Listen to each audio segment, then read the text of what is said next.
Hey! Do you know what nano means?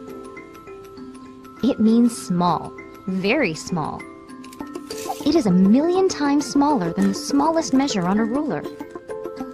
If you want to get an idea of how small a nanometer really is, you'll need to take a piece of hair from your head.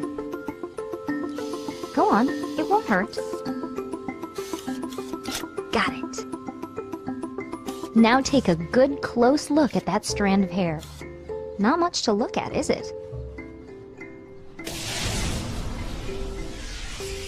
If we were to shrink you down, smaller than the smallest thing you can see with the naked eye, you will find that your piece of hair starts to look a lot more interesting. You are now about the size of a red blood cell. Your strand of hair is a massive tree compared to you. Even at this size, you're still about 1,000 times too big to be considered nano.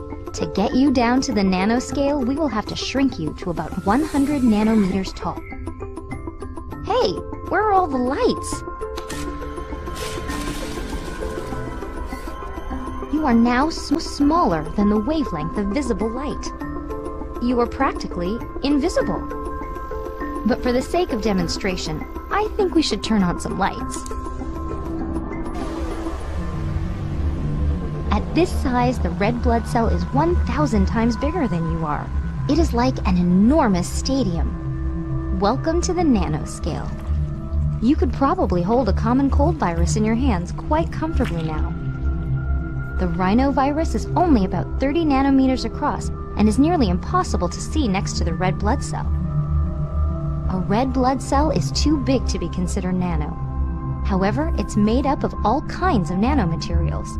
If you were to look close enough, you would see that the outer walls of the cell are stabilized by a flexible, mesh-like protein skeleton. The bars and connectors that make up this mesh are considered part of a nanomaterial. Without these reinforcing nanostructures, the cell would be much more fragile and not nearly as flexible.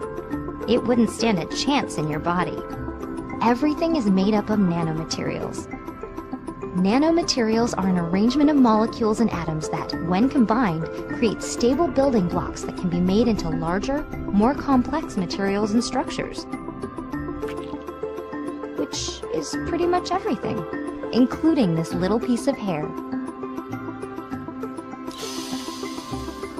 I bet you didn't think there was so much going on in such a small amount of space.